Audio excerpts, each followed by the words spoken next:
1 cup চাল নেব, ভালো করে ধুয়ে নিতে হবে। ভালো করে ধুয়ে জলটা ঝরিয়ে শুকোতে হবে। জল ঝরিয়ে শুকোতে হবে আধ ঘন্টা মতো। চালটা শুকনো হয়ে গেছে। ড্রাই হলে এর মধ্যে মিশিয়ে দেব হাফ চামচ হলুদ, আদা গ্রেট করা, কিন্তু চেষ্টা করবেন যেটা টাটকা আদা, মানে ফ্রিজে রেখে দিয়েছেন আদা বেটে সেরকম আদা না, ফ্রেশলি গ্রেটেড আদা দেওয়া বা আদা পেস্ট দেওয়ার। আর ঘি দেবেন, মাখন দিয়েও করতে পারেন, কিন্তু ঘি দিয়ে করলে স্বাদটা অন্যরকম হয়। কতটা ঘি দেবেন? মোটামুটি 1 কাপ চালে 1.5 চামচ মতো ঘি দেবেন, তার কমও দিতে পারেন।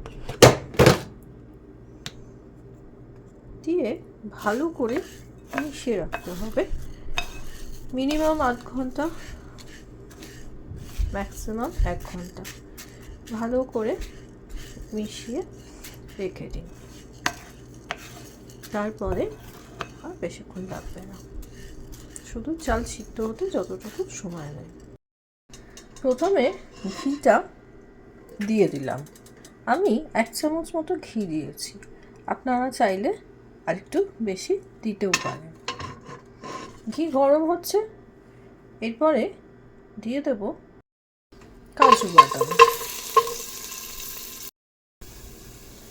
গোল্ডেন ব্রাউন করে হালকা ভাজবো।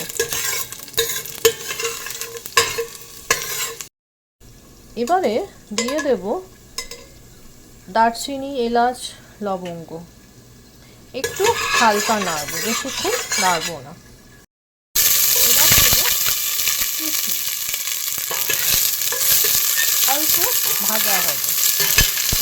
আরেকটা কথা বলি, কাজু আর কিশমিশ একটু আগে থেকে ভিজিয়ে রাখবেন। এবারে চালটা দেব, হালকা ভেজে নেব ঘি আর বাদামের সাথে। এবারে দিয়ে দেব জল। যেহেতু গোবিন্দভোগ চাল খুব তাড়াতাড়ি সিদ্ধ হয়ে যায়, তাই জলের প্রপোর্শন বুঝে শুনে দেবেন। 1 কাপ চাল নিলে 2 কাপ জল দেবেন, তার বেশি কিন্তু দেবেন না। আর যদি ডাউট থাকে তাহলে অল্প জল দিন, যখন হয়ে যাবে তখন না হয় আবার জল দেওয়া যাবে। তো ব্যাস, এবারে ঢেকে দেব। কিন্তু একটু খেয়াল রাখতে হবে, ফুটে গেলেই দিয়ে দেব নুন আন্দাজ মতো, দিয়ে আবার ঢেকে দিলাম।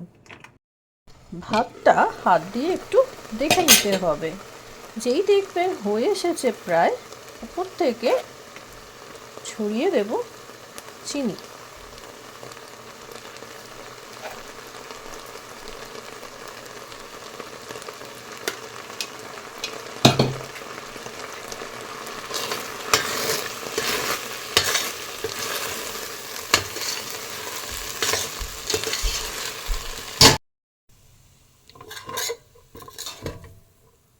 রেডি হয়ে গেছে।